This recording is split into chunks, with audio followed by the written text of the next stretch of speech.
찾도록 하겠습니다. 신약 성경 27페이지입니다. 16장 24절로 27절 찾아서 다 같이 함께 읽도록 하겠습니다.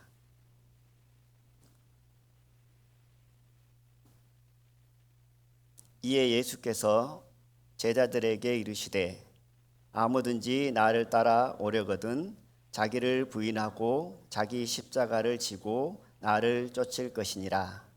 누구든지 제 목숨을 구원코자 하면 잃을 것이요 누구든지 나를 위하여 제 목숨을 잃으면 찾으리라.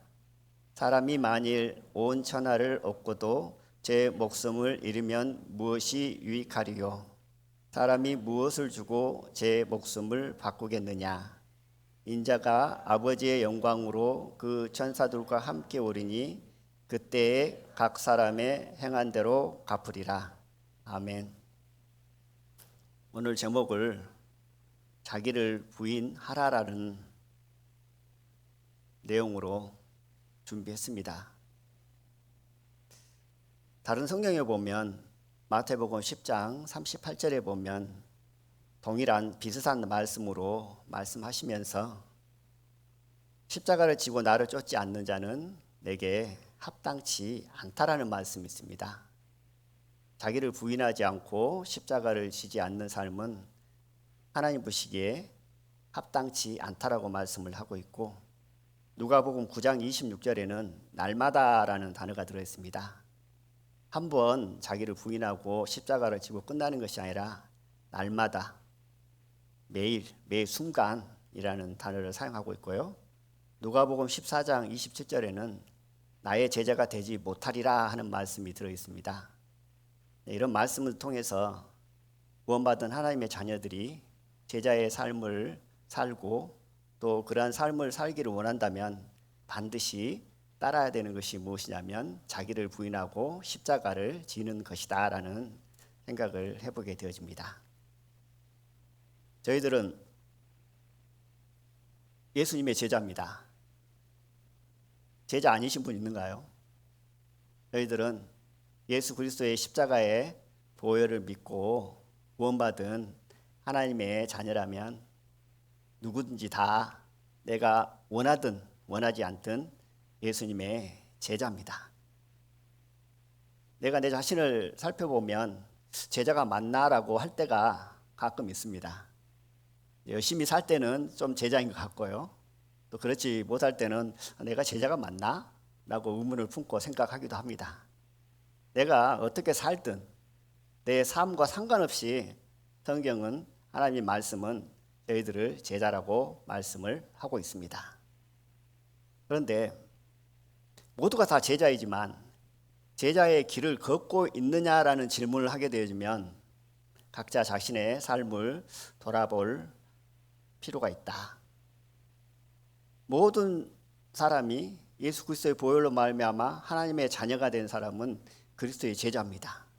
제자인데 제자의 길을 걷고 있냐라고 물어본다면 과연 나는 제자의 길을 걷고 있을까?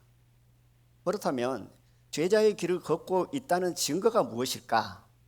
그 증거는 곧 내가 내 자신을 부인하면서 십자가를 지고 현재 내 삶 가운데, 그동안 나의 삶 가운데 그러한 삶들을 살면서 걸어왔는가, 그것이 내가 제자의 길을 걷고 있다는 증거라는 생각을 해봅니다. 어제 하루만 좀 생각을 해볼까요? 어제 하루의 삶 가운데 내가 주를 위해서, 복음을 위해서, 하나님의 영광을 위해서 내 자신을 얼마나 부인했는가 한번 생각을 한번 해보십시오. 한 번도 없었다면 제자의 길을 걷고 있다라고 말하기가 부끄럽겠죠. 그러나 한 번 그 이상이라면 어찌됐든 하나님의 영광을 위해, 복음을 위해 예수님이 가신 그 길을 쫓고자 하는 마음으로 자기를 부인하고 십자가를 지는 제자의 길을 걷고 있는 하나님의 자녀라는 생각을 해봅니다. 그래서 오늘 자기를 부인한다. 신앙생활에 있어서 하나님을 섬기는 삶 가운데 자기 자신을 부인하는 삶을 빼버리고 신앙생활을 한다. 그것은 좀 상상이 안 가는 것 같아요. 좀 이해가 안 돼요. 자기 자신을 부인하는 삶이 없다. 물론 있을 수 있겠죠. 성령 충만한 가운데 완전 은혜 안에 푹 빠져 있다거나 말씀에 완전히 붙들려 가지고 살아가면 굳이 자기 자신을 부인할 필요가 없겠잖아요.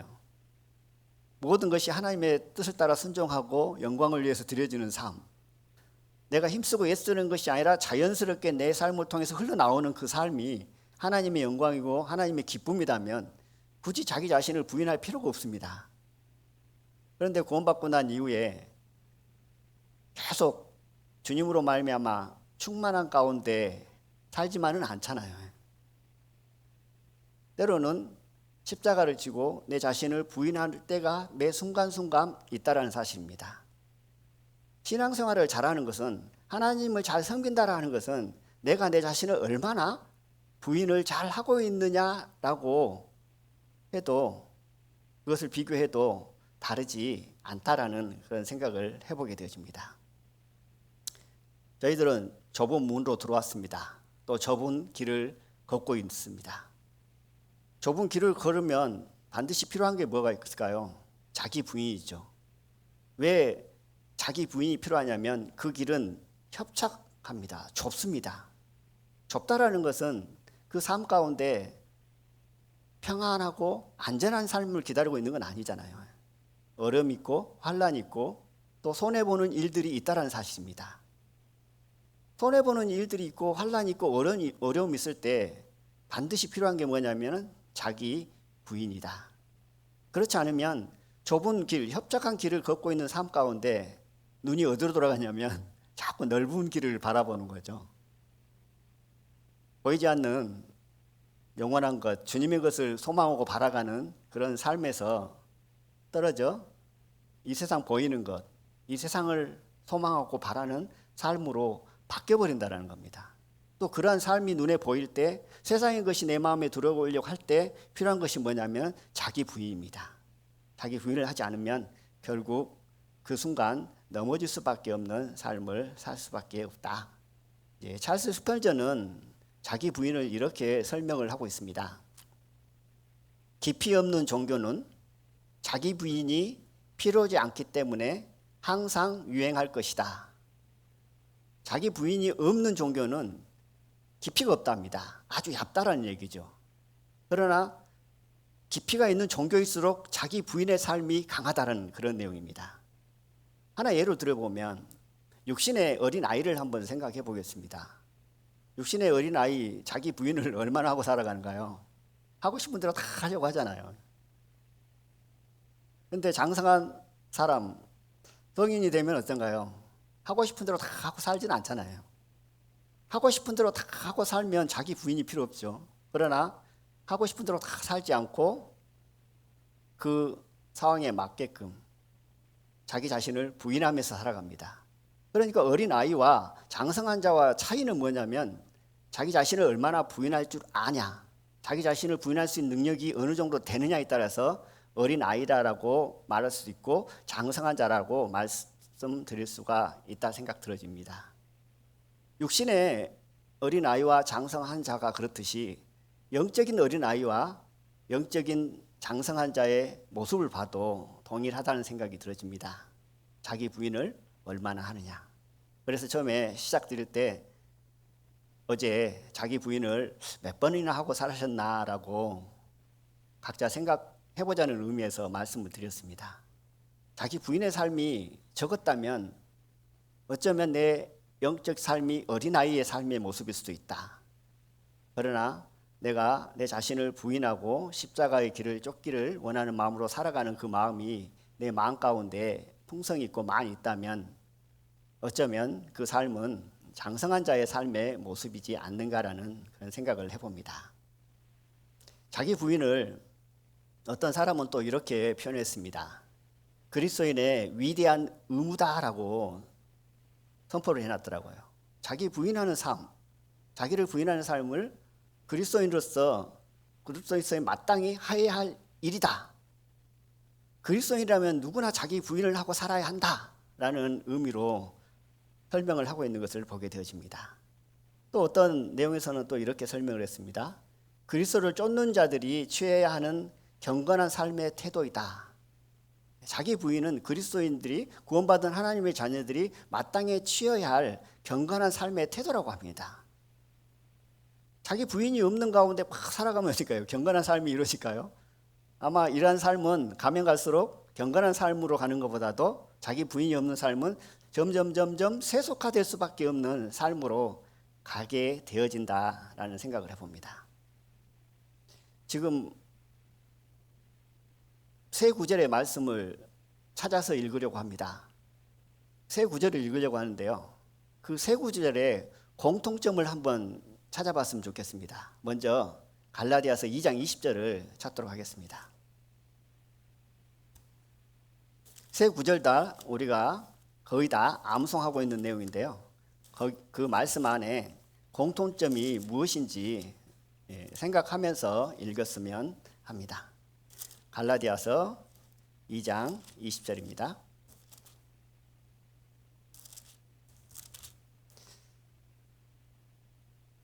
내가 그리스도와 함께 십자가에 못 박혔나니 그런즉 이제는 내가 산 것이 아니오 오직 내 안에 그리스도께서 사신 것이라. 이제 내가 육체 가운데 사는 것은 나를 사랑하사 나를 위하여 자기 몸을 버리신 하나님의 아들을 믿는 믿음 안에서 사는 것이라. 다음 말씀 구절은 고린도 전서 7장입니다. 고린도 전서 7장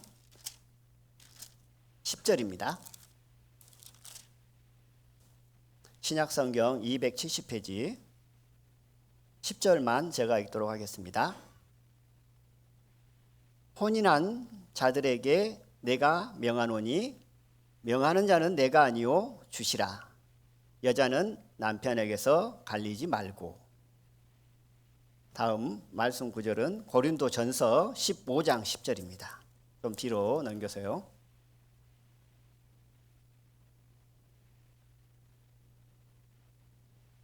(15장 10절) 제가 읽겠습니다. 그러나 나의 나 된 것은 하나님의 은혜로 된 것이니 내게 주신 그의 은혜가 헛되지 아니하여 내가 모든 사도보다 더 많이 수고하였으나 내가 아니요 오직 나와 함께 하신 하나님의 은혜로라. 아멘. 방금 세 구절을 읽었습니다. 공통점 찾으셨는가요? 맞습니다. 세 구절 다 무슨 내용이 들어있냐면 내가 아니요라는 말씀이 들어있습니다. 내가 아니요, 내가 아니요. 내가 사는 것은 해서 내가 아니요 그럽니다. 그리고 내가 명했다라고 하면서 바로 뭐라고 하냐면 내가 아니요라고 하죠. 그리고 내가 수고했다라고 하면서 바로 내가 수고한 것이 아니요라고 합니다. 이 아니요가 그 세 구절 말씀 안에 포함되어 있습니다. 공통적으로. 이 아니요라는 그 내용은 무엇을 의미하고 있냐면 자기 부인을 의미하고 있는 것을 봅니다. 그러니까 내가 살았습니다. 그런데 내가 살았다라는 것이 어떤 의미일까요? 나, 육신의 힘, 어떤 그런 부분이 될 수 있겠죠. 그런데 바로 뭐라고 들어가냐면 내가 아니요라고 선포를 합니다. 내가 사는 것은 내가 아니요라고 선포를 합니다. 그리고 고린도서 10장 10절에 보면 내가 명했다 그러면서 바로 뭐라고 들어가냐면 내가 아니요라고 선포를 합니다. 그리고 15절에는 내가 수고했다. 다른 사도보다도 더 많은 수고를 했다. 그런데 내가 아니요라고 선포를 합니다. 그러면서 그리스도께서 한 것이고 주께서 명하신 것이고 은혜가 하게 하신 것이라고 말씀을 하고 있는 것을 봅니다. 이 말씀을 읽을 때 볼 때 어쩐가요? 한번 보면 믿음으로 확 와서 자동으로 되는가요? 그렇지 않죠. 말씀을 묵상하고 내 삶 가운데 적용할 때 어떤 생각이 들어옵니다. 그러면 자기 부인이 들어가야 되겠죠. 그 부인이 뭐냐면 아니요라고 내 스스로 내가 선포를 해야 된다는 거죠. 내가 열심히 수고합니다. 고생합니다. 그러면 사람의 마음의 본능은 어떻게 될까요? 야, 내가 고생해서 수고해서 이런 일들이 일어났고 하나님께서 열매를 맺혔구나. 야, 너무나 감사하다 라고 하면서 그 심령 안에는 자기 의가 들어가죠. 자기 자랑이 들어갑니다. 이것이 탓하는 것이 아니라 육신의 본능이에요. 그러면 바로 무엇이 내 입술에서 나와야 될까요? 아니요, 내가 아니요.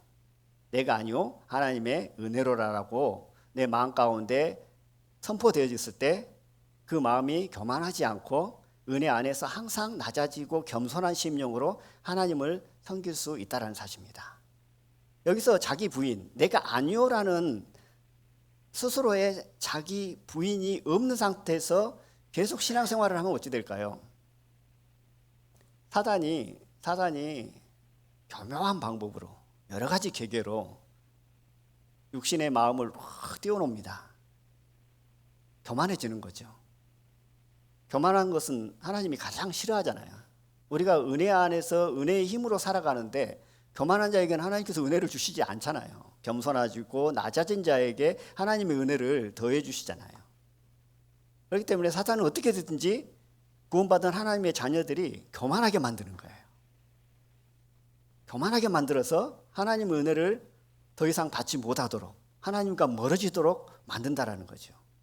어떤 일을 열심히 하고 수고를 했습니다. 그럼 얼마나 복되고 귀하고 값져요. 그 상급이 하나님께 있는 거죠.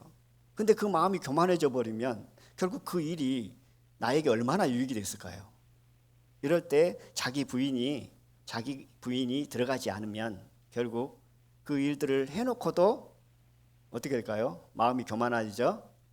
하나님의 은혜를 입지 못하고 하나님과 더 멀어지는 결과를 낳는 것을 보게 되어집니다. 그러므로 저희들이 주님 안에서 자기 부인을 함으로 말미암아 십자가를 지고 쫓는 주님 보시기에 합당한 자가 되어지고, 또 자기 부인을 함으로 말미암아 어린아이의 삶에서 벗어나서 장성한 자의 삶으로 저희들이 점점점 자라나가야 된다.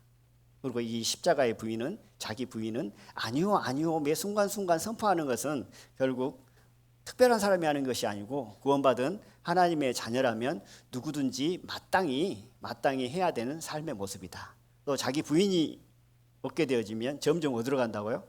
세속화된다는 거죠. 왜 그러냐면 부인하지 않는 삶을 통해서 점점점 세상의 것이 들어오게 되어지고, 부인하지 않는데 어떻게 세상이 들어오는 걸 막을 수 있겠어요? 물론 우리가 은혜 안에서 충만한 가운데 그 누구도 나를 건들지 못할 정도로 성령 충만한 가운데 산다면 자기 부인이 필요 없겠죠.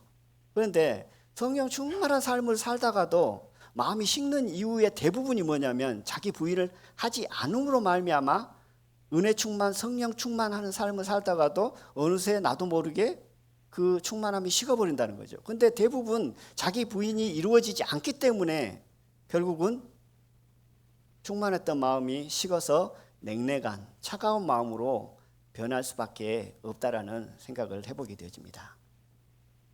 어제 저녁에 보니까요, 뉴스에 러시아와 우크라이나 전쟁에 50만 명이 사상자가 생겼다고 합니다.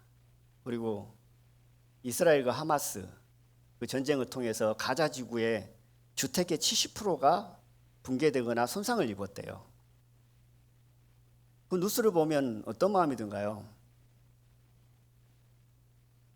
처음에 전쟁이 일어날 때 보면 뉴스만 보면 메인 화면에 전쟁 소식이 들리더라고요. 그런데 어느 정도 시간이 좀 지나면서 점점점 그 소식이 안 들려요. 그러더니 이스라엘과 하마스, 가자 지구에 일어나는 전쟁들이 막 다시 뛰어오르더니 또 시간이 지나니까 어째요? 점점 사라지고 메인 화면에서 뉴스에서 없어지고, 소식을 들어보려면 이제 검색을 해서 찾아서 눌리면 나오더라고요.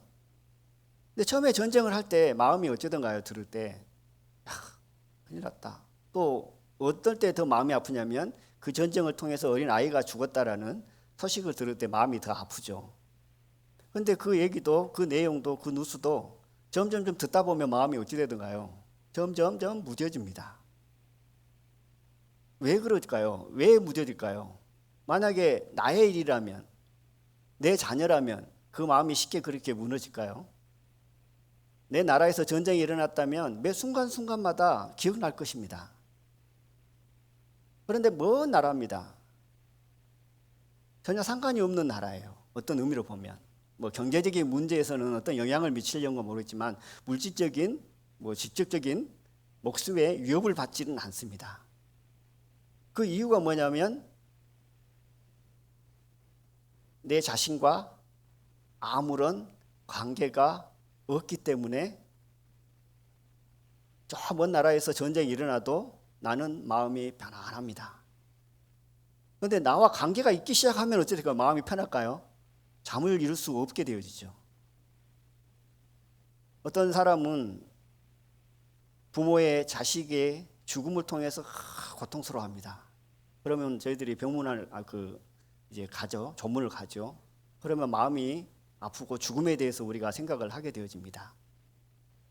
그런데 뒤돌아서면 어쩌던가요? 그 마음이 계속 있던가요? 잊어버리잖아요. 물론 생각하면 또 마음이 아프겠지만 왜 잊어버릴까요? 나와 관계가 없기 때문에 그렇습니다.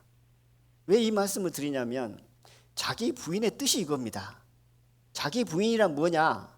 자기 자신과 아무런 관계가 없는 사람인 것처럼 행동한 것이 자기를 부인하는 겁니다. 그러니까 십자가를 지는 거죠. 십자가를 진다는 것은 자기 부인이 이루어지면서 가는 거잖아요. 나와 어떤 상관이 없는 일입니다. 내 자신이 내 일인데 내 자신이 일입니다. 그런데 자기 자신을 부인한다는 것은 내 자신의 일이지만 나와 상관없는 일처럼 행동하는 것이 자기를 부인한 삶의 모습이라는 거죠.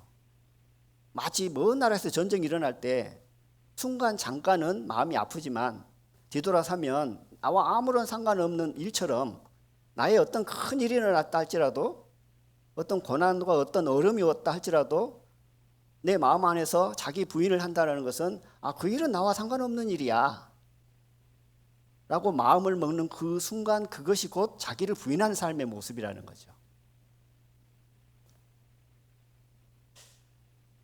먼저 그의 나라와 그의 의를 구하라라는 말씀이 있습니다. 이 말씀을 다른 말로 표현하면 내 일을 남 일처럼 생각해라. 주의 일은 나 일처럼 생각하라. 라고 해도 틀리지 않다. 왜냐하면 자기 부인이 들어간다는 것은 아니요, 아니요, 아니요라고 선포한다는 것은 내게 있는 모든 것이 남 일처럼 하나님께 넘겨버리는 거잖아요. 하나님께 넘기는 순간 나의 일이 누구 일이 된가요? 하나님 일이 되어버린다는 거죠.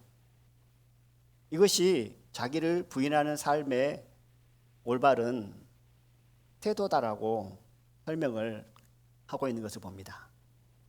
요한복음 14장 20절을 찾아보도록 하겠습니다.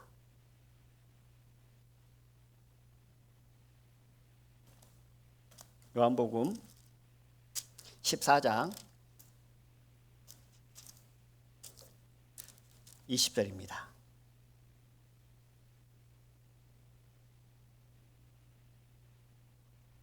신약 172페이지입니다. 제가 읽겠습니다. 그날에는 내가 아버지 안에 너희가 내 안에 내가 너희 안에 있는 것을 너희가 아니라. 내가 그리스도 안에 거한다라는 것은 나의 모든 일을 예수님께 맡기고 넘긴다는 의미가 있고 예수님 안에 있는 모든 것이 다 내 것이라는 의미가 들어있고 내가 일하는 것이 아니라 예수님 안에서 안식한다라는 그런 말씀의 의미가 있는 것을 봅니다. 그리스도 안에 거한다라는 사실은 내가 주님 안에서 안식하는 거죠. 안식하려고 어떤가요? 나의 일을 하나님께 넘겨야 될 거 아니에요? 내가 내 짐을 지고 내 모든 일을 갖고 안식한다라는 것은 불가능한 일이죠. 나의 모든 짐을 예수님께 넘겼을 때, 하나님께 맡겼을 때 비로소 안식할 수 있다는 거죠. 그러니까 그리스도 안에 거한다라는 안식의 의미가 있고 모든 것을 맡기고 나의 일을 넘기고 쉰다라는 그런 의미가 있습니다. 그러면 반대로 그리스도가 내 안에 거한다라는 것은 이제 반대가 되는 거죠. 하나님의 일을 우리에게 맡긴다라는 의미가 들어있죠.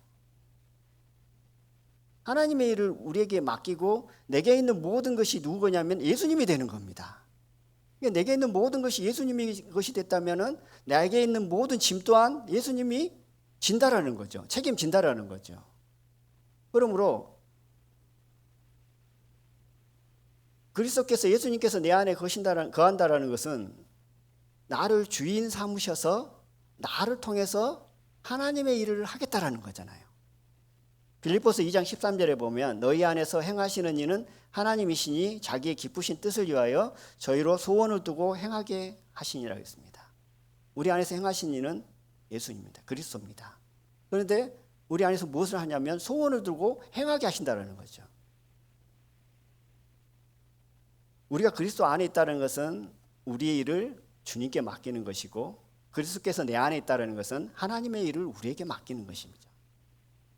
그런데 우리 안에서 그 일들을 친히 이루어 나가신다는 거죠. 소원을 두고 그것을 행하게 하시는 것을 보게 되어집니다. 저희들이 믿음 안에서 살아가다 보면 여러 가지 어려운 일들을 만나고 또 어떤 일들은 우리 힘으로 쉽게 해결할 수 있지만 어떤 일들은 도저히 우리 힘으로 해결할 수 없는 그런 일들이 있잖아요. 그러면 저희들은 하나님 앞에 기도를 하고 그 일들을 하나님께 넘깁니다. 넘길 때 하나님 말씀처럼 그냥 넘겨져 버리면 될 텐데 잘 안 될 때가 있잖아요. 그 말씀을 알면서 몰라서가 아니라 이 무거운 짐을 예수님께 넘기고 싶은데 좀 안 될 때가 있다라는 거죠. 어떨 때는 잘 되는데 어떨 때는 잘 안 돼요. 그럴 때 어떻게 해야 될까요? 물론 하나님께 기도하고 말씀을 통해서 은혜를 통해서 찬양을 통해서 우리가 힘을 얻어야 되겠죠. 근데 그 순간 필요한 것이 뭐라고 생각되냐면 자기 부인이다. 자기를 부인한 순간 나의 짐이 쉽게 넘어간다는 거죠. 자기 부인의 뜻이 뭐라 그랬죠? 자기 자신과 아무런 관계가 없는 사람처럼 행동하는 것이 자기 부인이라고 그랬잖아요. 어떤 일이 있습니다. 이게 남일처럼, 쉽게 표현하면 남일처럼 생각하는 거예요. 육신의 마음에서는 쉬운 일이 아니죠. 하나님의 은혜가 있고 또 그 믿음이 있고 또 많은 훈련과 연단이 그 안에 있어야 되겠지만 어떤 일들이 올 때 내 일을 남일처럼 생각한다는 거죠. 그것이 곧 자기 부인인 것을 보게 되어집니다. 자기 부인의 두 번째 뜻이 뭐가 있냐면 이미 죽은 사람처럼 취급하고 행동하는 것이 자기 부인입니다. 그래서 사도 바울은 고린도서 15장 31절에 형제들아 내가 그리스도 예수 우리 주 안에서 가진 바 너에게 대한 나의 자랑을 두고 단언하노니 나는 날마다 죽노라 라고 선포를 하고 있습니다. 죽음에 계속 넘겨준다는 거죠. 일회성으로 끝나는 삶이 아니라는 거죠. 주님 안에서 많은 고난과 연단과 훈련과 또 많은 열매를 맺혔던 사도 바울의 삶 가운데 매일 매 순간 있었던 것이 뭐냐면 자기 죽음, 자신을 십자가로 넘기는, 자기 자신을 부인하는, 죽은 사람처럼 취급한다는 거죠. 죽은 사람처럼 취급한다는 건 뭔가요? 어떤 반응이 없다라는 거죠. 무감한 감각으로 되어버린다는 거죠. 하나님 말씀의 은혜에 무감한 감각이 된다는 게 아니고 어떤 세상적인 부분에 자기 욕심과 욕망이 들어올 때, 또 어떤 근심과 염려와 걱정이 올 때 남일처럼 여기고 자기가 자신을 죽은 자로 여기고 넘겼을 때, 날마다 죽음에 넘겼을 때 내 심령에 주님으로 말미암아 평강이 온다는 사실입니다. 요즘에는 그런 일이 없습니다만은 올 초에 잠을 못 잘 때가 있었어요. 자려고 아무리 해도 안 오더라고요. 그런데 이 잠이라는 것은 그때 좀 생각했던 게 뭐냐면 이제 마음에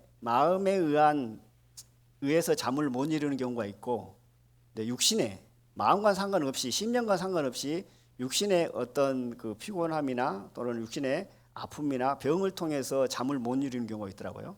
근데 육신의 아픔과 어떤 그런 거는 내가 어떻게 할 수 없잖아요. 물론 뭐 약을 먹는다든지 뭐 치료를 받으면 되겠지만, 근데 이 마음이라는 것은 누가 치료해 주는 게 아니고 내 스스로 어떤 의미로 보면 그것을 말씀을 통해서 붙들어야 된다는 사실이죠. 근데 마음의 문제로 말미암아 잠이 안 올 때는 자기 자신을 부인하고 어떤 뭐 염려, 걱정거리가 막 밀려옵니다. 그러면 이제 순간 자기 자신을 부인하죠. 아, 이것은 내 일이 아니야. 남일처럼 취급해버리는 거죠. 그리고 죽은 자처럼 취급해 버립니다.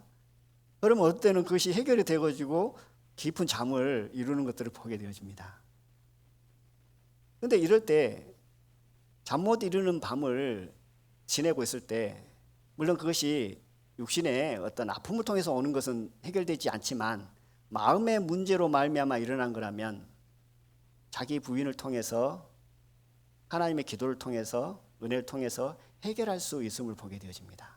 그 또한 그냥 이루어지는 것이 아니다. 많은 훈련과 연단을 통해서 이루어진다. 요즘 세대들을 보면 자라오는 환경이 자기 부인을 배우지를 못합니다. 제대로. 각 가정에 보면 자녀가 한 명이든지 두 명이잖아요. 그러면 하고 싶은 대로 부모들이 거의 해주잖아요. 그러면 어떤가요? 자기 부인이 그렇게 필요한 삶이 아닌 거죠. 근데 과거의 삶의 모습은 어땠는가요? 많은 형제간들이 있습니다. 형제간들을 통해서 뭘 배우냐면 자기 부인을 배우는 거예요. 그런 훈련들이 되어진 상태에서 구원을 받고 오게 되어지면 자기 부인이 또 쉽게 이루어지는데, 전혀 그런 훈련과 연단이 되지 않은 상태에서 구원을 받고 십자가를 지고 자기 부인하는 삶을 살려 하면 너무나 어려운 거예요. 왜냐하면 훈련이 되지 않기 때문에. 평상시 마음 안에서 그 싸움들이 많지 않았기 때문에 그것들을 배우지 못하고 연단되지 못했다는 사실이죠. 그것처럼 장성한 자의 삶의 모습은 자기 부인이 이루어지면서 쉽게 하나님께 나가는 거죠. 어떤 걱정이나 염려가 옵니다. 그러면 오자마자 쉽게 물리치는 사람들은 믿음이 좋은 거죠. 왜냐하면 쉽게 자기 부인을 했다라는 내용이니까요.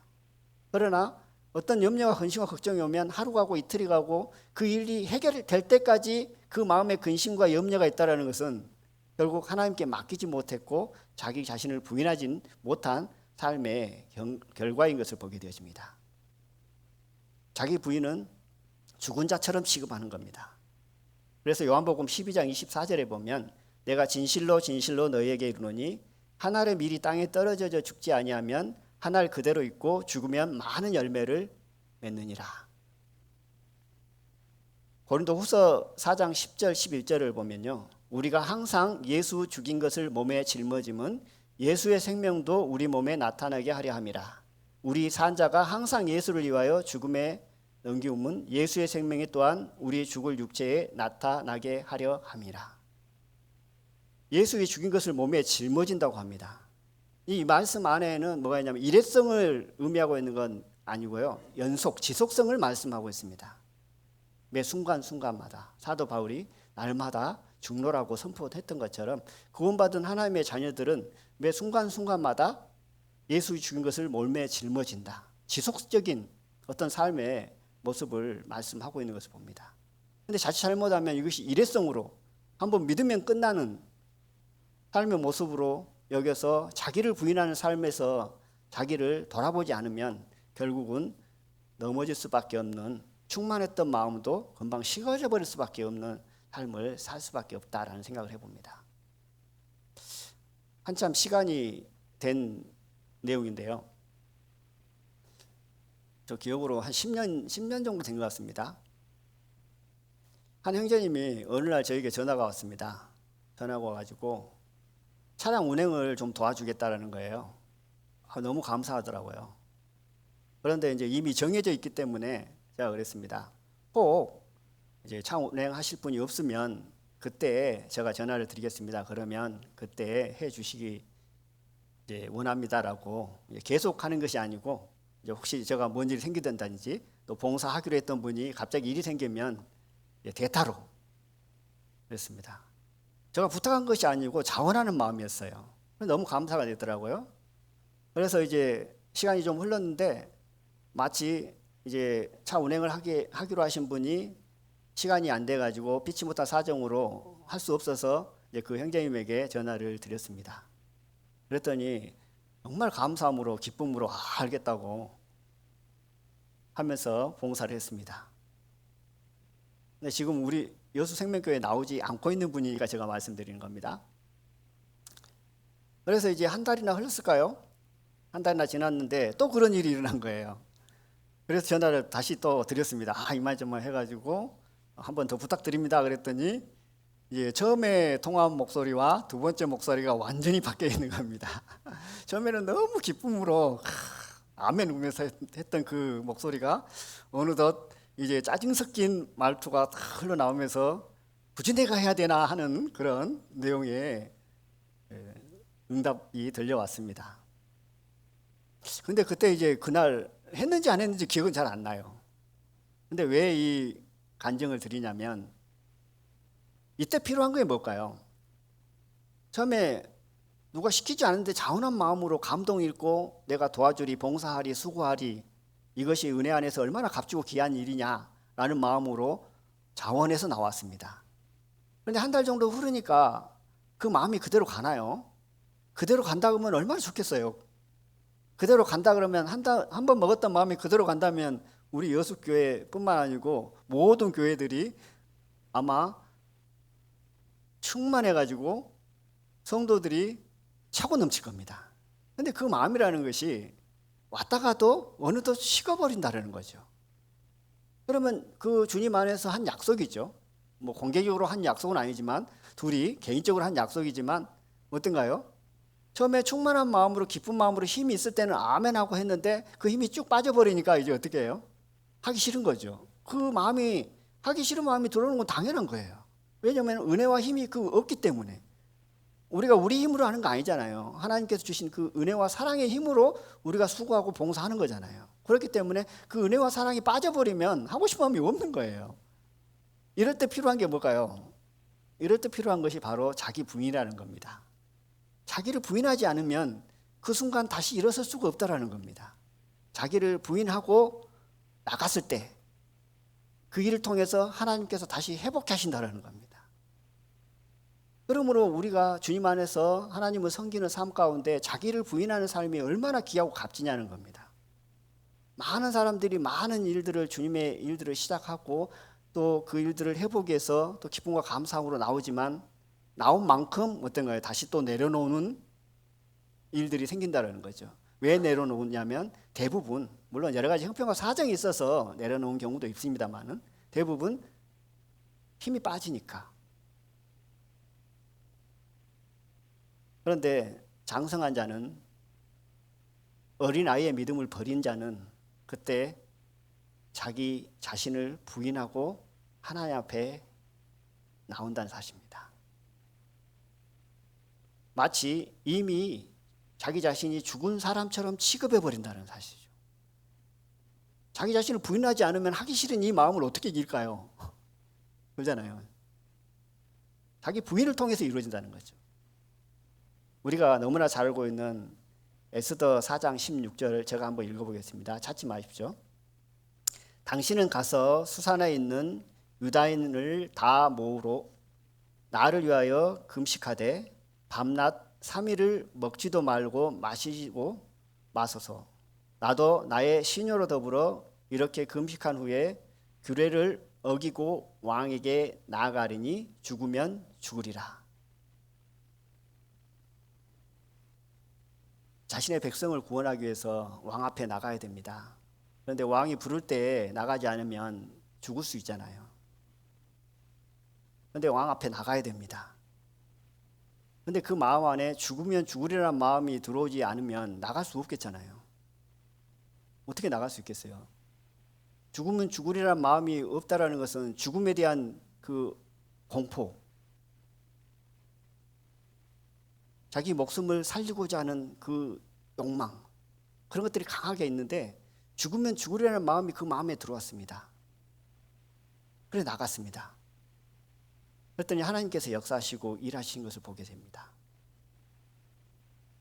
우리가 세상에 살아갈 때도 그렇고 주의 일을 할 때도 있고 어떤 일을 할 때 우리가 내 자신을 부인하고 내 자신을 죽음에 넘기고 마치 죽은 사람처럼 취급을 하고 그 일들을 하게 되고 또 나가게 되고 일하게 되어지면 하나님께서 그 일들을 이루시는 것을 봅니다. 근데 그 마음이 아니면 시작도 되어지지 않을 뿐더러 또 그 마음이 아니면 하던 일도 내려놓고 싶은 거죠. 이것이 사람의 본능이고 사람의 마음이다라는 생각을 해보게 되어집니다. 베드로는 자기 자신을 부인하지 못하고 예수님을 부인했죠. 왜 예수님을 부인했냐면 자기 목숨을 얻고자 했기 때문에 그렇습니다. 자기 목숨 잃어도 된다. 에스더처럼 죽으면 죽으려는 마음이었다면 예수님을 왜 부인했겠어요? 근데 그 순간 자기 목숨을 얻고자 하는 마음으로서 이러면 큰일 아니까 두려운 마음에 예수님을 부인하는 것을 보게 되어집니다. 내 자신을 부인해야 되는데 예수님을 부인하면 어찌 될까요? 우리 삶 가운데 내 자신을 부인하는 삶이 많아야 되는데 자꾸 예수님을 부인해요. 왜냐하면 나의 목숨 때문에, 또 목숨이 아닌 다른 어떤 이권 때문에, 자기의 욕심 때문에 자기 자신을 부인하기보다도 예수님을 부인해버리는 삶을 베드로처럼 살 수밖에 없다. 그런데 그 순간 죽으면 죽으리라. 나는 이미 죽은 자다. 죽음에 넘기운 자다. 이미 죽은 자처럼 취급해버리면 그 순간 그 힘이 어디서 나오냐면 하나님께로 말미암아 자기 부인을 할 수 있고 그 부인을 통해서 하나님의 뜻을 이룰 수 있음을 보게 되어집니다. 자기 부인의 뜻은 또 이런 의미가 있습니다. 자기의 안전, 행복, 이익, 본능적 요구를 거부하는 것을 자기 부인이라고 합니다. 물론 남일처럼 생각하고 죽은 자처럼 행동하는 것이 포함이 되긴 하지만 좀 구체적으로 생각하면 자기 자신의 안전을 거부하는 것입니다. 자기 행복을 거부하는 것이고요. 자기에게 오는 이익, 그 본능적으로 오는 게 있잖아요. 사람의 본능적으로 누구나 타고난 어떤 그런 성질, 성품 그런 것들이 왔을 때 뭘 해야 하냐면 부인하자는 거죠. 부인하지 않으면 어떻게 될까요? 나의 안전을 위해서 그냥 달려가는 거죠. 나의 행복을 위해서 쫓아가는 거죠. 나의 이익을 위해서 어떤 일들을 해버리게 된다는 겁니다. 그런데 그 순간 그 마음이 들어왔을 때 자기가 부인했을 때 나를 위한 것이 아니라 주님을 위해서 살 수 있고 주님을 위해 나갈 수 있다라는 생각을 해봅니다. 고린도전서 9장을 찾아보도록 하겠습니다. 사도 바울의 삶을 통해서 사도 바울이 어떠한 삶 가운데 자신을 부인했는가라는 부분으로 생각을 해보겠습니다. 자신의 안전, 자신의 행복, 자신의 이익, 거부한 삶을 살았음을 보게 되어집니다. 9장 4절로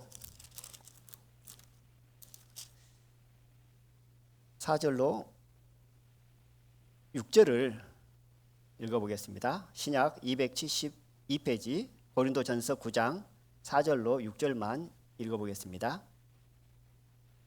먼저 1절에 내가 자유자가 아니냐라고 선포를 하고 난 이후에 4절을 읽어보면요. 우리가 먹고 마시는 권위 없겠느냐? 우리가 다른 사도들과 주의 형제들과 게바와 같이 자매된 아내를 데리고 다닐 권위 없겠느냐? 어찌 나와 바나바만 일하지 아니할 권위 없겠느냐?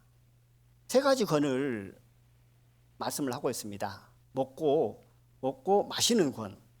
근데 사도 바울이 먹고 싶다고 다 먹은 게 아니고 또 마시고 싶다고 해서 다 먹은 게 아니고 복음을 위해서 때로는 먹고 싶었지만 먹지 않고 복음을 위해서 먹기 싫었지만 마셨다라는 겁니다.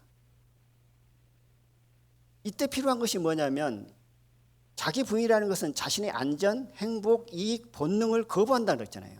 아니 먹고 싶은 마음인데 먹고 싶은데 복음을 위해서 먹지 않으려고 해요. 그러면 그 마음이 어떨까요? 자기 부인이 들어가지 않고서는 그 일들을 이룰 수가 없다는 사실입니다. 그 다음에 보면 다른 사도들과 같이 주의 형제들과 게바와 같이 자매된 아내, 결혼하지 않았잖아요. 자매된 아내를 데리고 다니면서 복음을 전하고 살 수가 있었다라는 거죠. 자유자니까. 그러나 그렇게 하지 않은 이유는 복음을 위해서 거부를 했잖아요. 근데 어떤 게바나 다른 사람이 자매된 아내를 데리고 다니면서 복음을 막 전해요. 그럼 그 모습을 보면 어떤 걸까요? 나도 결혼을 해서 함께 하면 좋겠다. 그 마음은 없었을까요? 사도 바울은? 믿음이 대단해갖고 그런 마음도 없고 살았을 거야 라는 것은 이제 모르겠습니다. 그거는 그 마음이 안 됐기 때문에. 근데 저 마음을 비춰봤을 때는 그런 것을 보면 부러운 마음이 들고 나도 그러고 싶다. 그러나 그 사도 바울은 그거보다는 복음을 위해서 자기 부인을 하고 결혼하지 않고 달려갔은 것을 보게 됐어요. 그리고 6절에 보니까 일하는 건 하나님의 복음을 위해서 일하면 어떻게 해요? 하나님께서 공급해 주잖아요. 성도들이 공급해 주고. 그러나 스스로 거침이 되지 않기 위해서 스스로 자비랑해서 복음을 전하는 삶을 살았다는 거죠. 이 또한 내가 자비랑하지 않고 일하지 않아도 복음을 전할 수 있고 또 후원해 주니까 하나님께서 채워주시니까 가능했는데 그 일들이 했던 건 뭐냐면 복음을 위했던 거잖아요. 다른 사도들은 다른 복음을 전한 일꾼들은 일을 하지 않고 막 일을 합니다. 그러면 사도 바울이 그 모습을 보고 어땠을까요? 어떨 때는 은혜가 충만할 때는 어땠을까요? 자기 자신이 필요 없었겠지만 또 육신의 생각이 들어올 때, 그 본능이 들어올 때는 자기 자신을 부인하는 삶 가운데 나가는 것을 보게 되어집니다. 무엇을 위하냐면 복음을 위해서, 주를 위해서, 하나님의 영광을 위해서 그렇게 살았던 것을 보게 되어집니다. 야고보서 2장 1절로 4절을 찾아보도록 하겠습니다. 야고보서 2장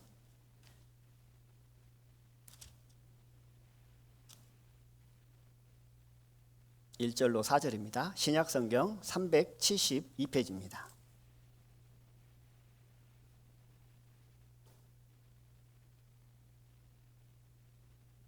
(1절로 4절을) 제가 읽어보겠습니다. 내 형제들아, 영광의 주 곧 우리 주 예수 그리스도를 믿는 믿음을 너희가 받았으니 사람을 외모로 취하지 말라.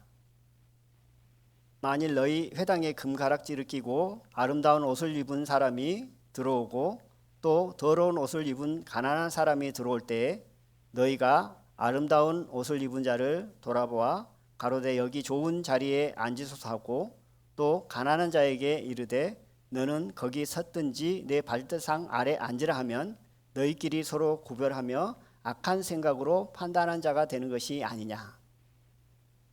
자기 부인은 자기 본능을 거부하는 거라고 했잖아요. 방금 읽었던 말씀을 보면 사람은 외모로 보잖아요. 아무리 신앙생활을 오래 하고 믿음이 있다고 하는 사람도 순간 어떤 사람 볼 때 외모를 봅니다. 이제 그 마음이 이제 믿음에 따라 다르겠지만 사람의 대부분 본능이 그렇잖아요. 외모를 보잖아요. 외모를 보고 처음 만난 사람을 보면은 어떻게 마음을 우리가 못 보니까 어떤 의미로 보면 외모를 보는 것이 죄가 아니고 잘못이 아니죠. 우리가 마음을 볼 줄 아는 능력을 가졌다면 외모를 안 보고 마음을 보겠지만 그럴 능력이 없으니 당연히 외모를 볼 수밖에 없는 거잖아요. 근데 외모를 보는 순간 사람의 마음에 드는 것이 또 뭐냐면 판단하고 구별짓는 것. 차별 대우를 하려고 하는 마음이 그 마음에 깔려 있다라는 겁니다. 그럴 때 뭐가 필요하다고요? 자기 부인이죠. 자기 부인을 하지 않고 그 마음 그대로 놔둬버리면 어떨까요? 내 마음 안에 이미 차별 대우, 판단 모든 것이 다 이루어져 있습니다. 그럼 마음 안에만 자리 잡고 있으면 또 괜찮을 거예요. 하나님 보시기에 합당치 못한 마음의 자세지만, 근데 마음에 있는 게 어떻게 돼요? 밖으로 나오잖아요. 밖으로 나오게 되면 다른 형제를, 다른 자매를 상처를 입히는, 넘어뜨리게 하는 그런 일들을 내가 하고 싶어서 하는 게 아니라 자연스럽게 본의 아니게 해버린다는 겁니다. 우리의 본능 외모로 사람을 취합니다. 그럴 때 반드시 필요한 것이 뭐냐면 자기 부인이라는 거죠. 아니요, 아니요, 아니요. 그러한 삶이 내 마음 가운데, 그러한 자기 부인이 지속적으로 이루어졌을 때 내 마음 가운데 악한 마음이 들지 않고 은혜 가운데 서로 존중하는 마음으로 서로 섬기며 사랑할 수 있게 되어지는 것을 보게 되어집니다. 그러나 그 마음을 그대로 놔둬버리면 결국 언젠가는 그 마음이 결국 나를 넘어뜨리게 하고 다른 지체를, 형제 자매를 넘어뜨리게 하는 일들이 생길 수가 있다라는 생각을 해봅니다. 자기 부인이라는 것은 시간이 다 됐는데요. 마무리 짓겠습니다. 자기 생각과 경험을 내려놓는 거잖아요. 어떤 선교사가 아프리카에 선교를 갔는데 예전에 한번 들었던 예화예요. 원주민들이 강을 건너려고 하는데 큰 돌을 하나씩 주더랍니다. 그리고 원주민들도 거기서 다 돌을 하나씩 보듬고 강을 건너요. 얕은 물을 건널 때는 이 돌을 왜 무겁게 지고 가나, 보듬고 가나라고 했는데, 한 중간 정도 가서 물살이 센 지역으로 가니까 원주민들이 이 선교사에게 돌을 준 이유를 깨달은 거예요. 아, 이래서 이 무거운 짐 없이 건너다 보면 사람들이 물살에 쓸려버릴 수가 있으니 그 무거운 돌을 통해서 물살에 쓸려지지 않게끔 하기 위해서 그 돌을 줬다라는 것을 깨닫게 됐습니다. 근데 그것을 알지 못하고 그것들을 바라보면 어떨까요? 이해하지 못하고 바라보면 사람의 본능은 자기 생각을 버리지 못하면 결국은 판단할 수밖에 없는 거잖아요. 그런데 하나님께서 그 일들을 이제 우리에게 교훈을 준 것처럼 우리에게 있는 어려움과 고난과 어떤 환난은 동물과 같은 거잖아요. 그 돌이, 그 바위가 결국 내 자신이 하나님을 더 의지하게 하고 내 자신이 하나님께 더 맡기게 하고 내 자신이 그리스도 안에 거하게 하고 그리스도가 내 안에 거하게 하는 것이 뭐냐면 결국 그 돌이다. 근데 그 돌이 뭐냐면 고난이 될 수도 있고 어떤 어려움이 될 수 있고 환난이 될 수 있고 또 때로는 주님 안에서 무거운 짐이 될 수도 있다. 사람의 본능은 그 마음은 빨리 떼어내버리고 버려버리고 싶지만 무거운 돌이니까 버리고 싶잖아요. 그런데 하나님께서는 그것들을 우리에게 지속적으로 허락하신 이유는 결국 우리를 더욱더 그 일들을 통해서 세우기 위함이고 또 그 일을 통해서 하나님의 영광을 드러내기 위함인 것을 보게 되어집니다. 자기 부인이라는 것은 쉽지 않잖아요. 자기 부인이 쉬우면 처음에 말씀드렸던 것처럼 아마 우리는 성령 충만 가운데 회당이 차고 넘쳤을 것입니다. 그런데 자기 부인이 쉽지 않습니다.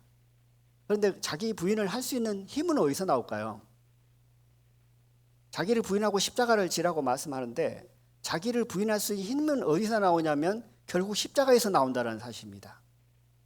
자기를 부인할 수 있는 힘은 십자가에 나옵니다. 왜 십자가에서 나오냐면 십자가를 바라봤을 때 우리 마음이 어떠던가요?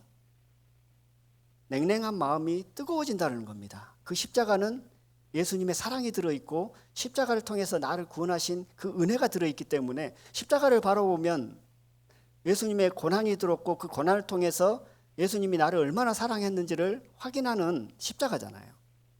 그래서 자기를 부인할 수 있는 힘은 어디 나오냐? 자기를 부인하고 십자가를 질 수 있는 힘은 어디서 나오냐면 십자가를 결국 바라봄으로 그 힘들이 생기고 그 힘으로 자기 자신을 부인할 수 있다는 사실입니다. 그리고 거기에 하나님의 일꾼들은 이것을 더했습니다.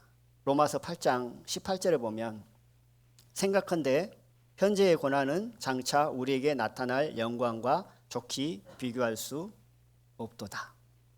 현재의 고난, 어려움이 결국은 우리가 받을 앞으로 나타날 어떤 영광과 비교했을 때 좋게 비교할 수 없는 그 믿음이 많은 선진들이 있었기에 그 길을 걸었고 저희들도 이 시대에 살아가는 저희들에게도 동일한 그 마음을 하나님께서 주셔서 저희들이 세속에 물들지 않고 주를 위해 달려가고 또 지금 이 순간도 하나님의 영광을 위해서 복음을 위해서 예배 드리고 또 수고하고 힘쓰고 애쓰며 살아간다라는 생각을 해봅니다. 2023년 하나님께서 은혜로 붙들어 주셨고 방금 말씀드린 그 힘과 그 은혜로 살아왔습니다. 내년에도 동일한 마음으로 아니 올해보다도 더 은혜 가운데 자기를 부인하고 십자가를 지고 나감으로 말미암아 하나님께 영광이 되어지고 올해보다도 더 내년에 하나님이 더욱더 기이 쓰이는 또 쓰임받는 여수 생명교회가 되기를 원하고 각자의 삶이 되기를 원합니다. 이상 마치겠습니다.